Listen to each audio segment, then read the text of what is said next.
Well, joining me now to discuss the House of Commons' second last week of sitting before the summer and the fall election are three MPs from the different parties. Sean Fraser is a Liberal MP for Nova Scotia riding of Central Nova, and he's a Parliamentary Secretary to the Environment Minister. Chris Warkentin is the Conservative MP for the Alberta riding of Grand Prairie Mackenzie, and Don Davies is the NDP member for the BC riding of Vancouver Kingsway. All three of you, thanks very much for taking the time. Pleasure to be here. Great to be with you. Okay, let's start with something which is very much today's story. Sean Fraser, the tanker ban, Bill C-48, has come back to the House of Commons. It's come back from the Senate with changes, and the Senate's got changes that would call for a review of the legislation, and it does open the door to the rights of Indigenous people, and it's opening the door to possible tanker traffic if Indigenous people would like it or would like to develop it. What do you make of that? Over the past few years, since the election in 2015, we've launched a significant consultation on the issue of a proposed moratorium of tanker traffic on the north coast of BC. I note that there's been a voluntary ban in that part of the province for a significant number of years. We did make a campaign commitment that we would impose a mandatory moratorium of tanker traffic, and we want to make good on that commitment we made to Canadians. At the same time, we'll consider the Senate amendments in good faith, and to the extent that they don't undermine the purpose of the bill to begin with, then we'd potentially entertain them. But as it stands right now, we remain steadfast in our commitment to imposing the moratorium that we committed to in the 2015 election campaign. From what you're hearing about that the sort of a two-edged amendment, do you think the government can support the amendment from the Senate? It just came in. It's totally fresh. We have to consider the potential impacts that amendment would have on Canadians, and once we have a full understanding of the potential consequences of that amendment, we'll make the government position clear, likely next week. Okay, Chris Warkentin, what do you make of what you've heard of the amendments to the tanker ban and the progress of the tanker ban legislation? Well, I think the Senate's been busy on this bill. Obviously, they across the country, listening to people across from province to province across the country. We have provinces that have come out against this bill. Obviously, I come from the province of Alberta. This is a massive hit to the province of Alberta in terms of the possibility of exporting our energy to new markets. Of course, the Liberals are saying that they're imposing this. They made that commitment from the very beginning. They refused to listen to Canadians. Of course, they're facing lawsuits from Aboriginal groups in British Columbia that say that this is an infringement on their ability to develop and to grow their local economies.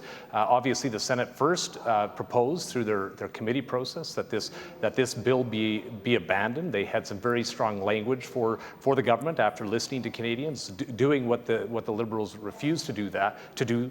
Obviously, the Senate continues to do their work and has said that the Senate generally, including the appointees of this Prime Minister, the Liberal senators in the Senate have said that at least this needs to be amended to allow for First Nations to have some opportunity to grow and expand business opportunities in their communities. And of course, they're making these amendments. We believe that this is better than what the Liberals had proposed, an outright ban, but obviously it still is an infringement on the rights of communities across that portion of British Columbia, and we believe that this bill should have been abandoned. Okay, Don Davies, what do you make of this? This is an interesting one would think, for someone like yourself from BC and NDP, but this was co-sponsored by Murray Sinclair, former Justice Murray Sinclair, and he's saying that it would allow Indigenous peoples, such as the Nisga'a, if they decided further down the road to potentially develop a pipeline and tanker traffic, or to support it at least. What do you make of this? It seems to pit two principles, Indigenous rights and environmental protection, or what do you make of it? Yeah, well, I'm a British Columbia MP and, of course, live in Vancouver, so I'm very, I think I'm very attuned to the feelings of coastal British Columbians on this matter, and frankly, coastal communities, particularly in the north, for many years now, have not wanted to see a proliferation of tanker traffic, particularly in the pristine waters of the north coast. There's some really unique issues there, including the Hecate Strait and the Douglas Channel, which provide hairpin turns that are not really appropriate for large tankers. And of course, we have some of the most treacherous waters in Canada there with 20-foot waves. So it's a very dangerous place to put oil tankers. And the NDP has long understood that and long stood with those people.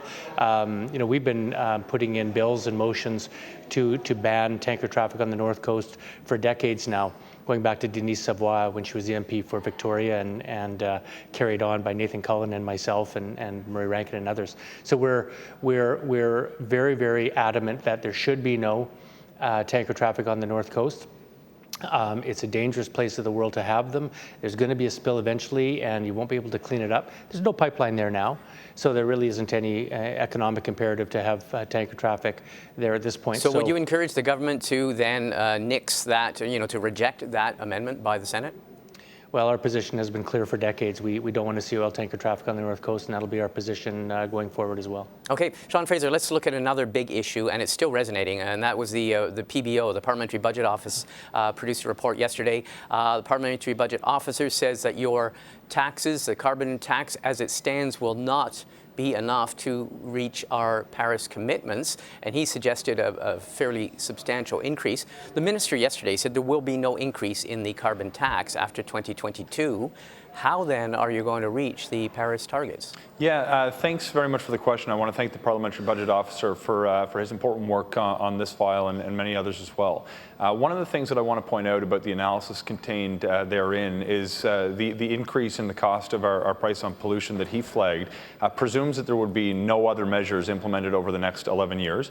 In fact, there's a number of measures that we've already announced and are implementing today, such as investments in public transit, such as subsidies for zero emissions vehicles, and investments in developing innovation in carbon sequestration technologies that will have an impact that didn't feed into the models that fed into the gap that was identified in the report. When it comes to a plan to price pollution, what we've said from the beginning is that the price is going to escalate to $50 a ton by 2022, at which time it will be reviewed. And I'd like to point out as well that the prior report of the same Parliamentary Budget Officer indicated and confirmed what the government's been saying from the beginning, that 8 out of 10 Canadian families will actually have more money in their pockets over the course of a year as a result of this plan. Okay, Chris Warkentin, I'm going to ask you, because we're all awaiting your leader, Andrew Scheer, next week will be introducing his he'll be introducing his plan for climate change. Will he be addressing in terms of measures how to get to the Paris targets, and will he commit to the Paris targets?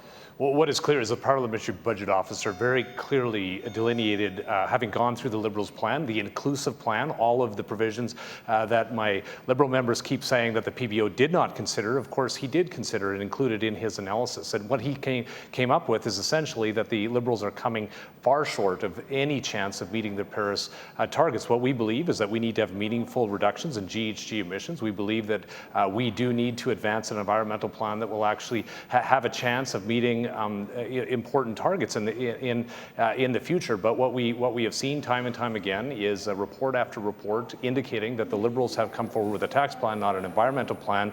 But what the PBO did very clearly say is that if the Liberals are depending on their carbon tax to actually reduce GHG emissions to meet the Paris targets, they would have to have an increase on the tax on gasoline by 23 cents across the country. I can tell you that families and senior citizens, those on fixed incomes, cannot afford a plan like that. Okay, so I guess the question was, for your leader coming next week, is he going to have some specifics about how you would reach those Paris targets? Would it be regulations like your government had? I can tell you it's going to be a great plan, and I'm going to leave it to the leader to lay that out next week. But I think that people across this country are going to recognize that this is a meaningful plan that has meaningful targets that will actually reduce greenhouse gas emissions, but without imperiling our economy or limiting the ability for families to make ends meet. Okay, Don Davies, what do you make of the PBO study? The government's saying there are other measures that will help us get to those Paris targets. Your reactions?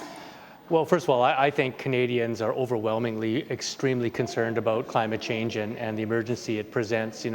Where communities across our country are facing floodwaters, and in fact, the wildfire season's already upon us. And so they're seeing the real impacts of climate change in a very devastating and real way. The problem is that the Liberals, they just have really failed to address this. They adopted the Trudeau government adopted the Harper weak targets. They refused to stop subsidizing the oil and gas industry with multi-billion-dollar subsidies, and they refused to take the comprehensive steps that are really needed to have a comprehensive plan. Our leader, Jagmeet Singh, has come up with an extremely bold plan. This is what we call our Green New Deal, the Power to Change. It's a $15 billion plan, and the carbon tax is a piece of that. but it's only a small part of it. We need to have a massive change in values. We've got to have a national plan for infrastructure remodeling, and to make sure that all of our infrastructure is environmentally refurbished.